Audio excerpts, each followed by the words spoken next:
of one mind. These are of one mind, and they will give their power and authority to the beast. These will make war with the Lamb, and the Lamb will overthrow them, for he is Lord of lords and King of kings. And those who are with him are called chosen and faithful. Revelation 17, verses 13 and 14. Many people see the ominous prediction of the 10 horns of Revelation 17, a last-day revival of the church-state marriage that grew out of the post-Constantinian city of Rome. But the crowns that were prominent on the horns in Revelation 13 appear to be missing in the 17th chapter, suggesting that this revival takes place in a day and age when monarchies have become somewhat irrelevant and kingly political powers have taken their place.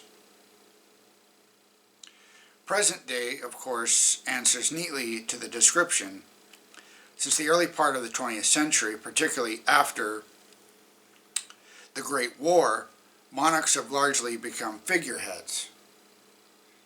I would argue that that depends on your geographical region. You look into the Middle East, that's not true. Monarchies are still big. Most of Europe, though, sure, doesn't have the foothold. And of course, the United States never had one.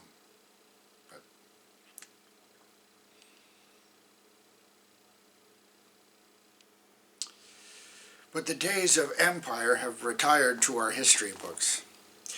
The modern nations in Europe seem to live in constant turmoil, uncertain at the time this was written regarding issues of people moving in and out,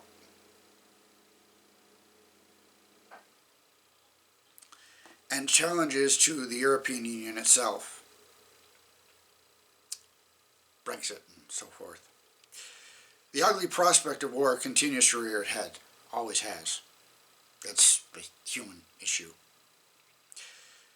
It is not hard to comprehend a situation in which sovereign nations compromise and fall in line behind the one power that held them somewhat together in medieval period, the papacy. As Seventh-day Adventists, we should pay particular attention to the prediction that these nations will be of one mind. Whatever their present differences, they will establish common ground and find unity under the beast's power. How that applies to communism, how that applies to Islam, is something I haven't figured out. But as a fly on the wall, that'd be fascinating to see. Their belief systems will merge, and they will know what they believe in common. Can the remnant movement be any less decisive about the clear doctrines of the Bible? There are only two movements in the end, and according to Revelation 14, God's last day people will also be of one mind, standing on Mount Zion, with the Father's name inscribed on their forehead, which is not a literal marking. They unite behind the Lamb who leads them, and also behind a final message they are tasked with delivering to the world. Our biblical beliefs are not incidental to our fellowship. They are the reason the fellowship exists.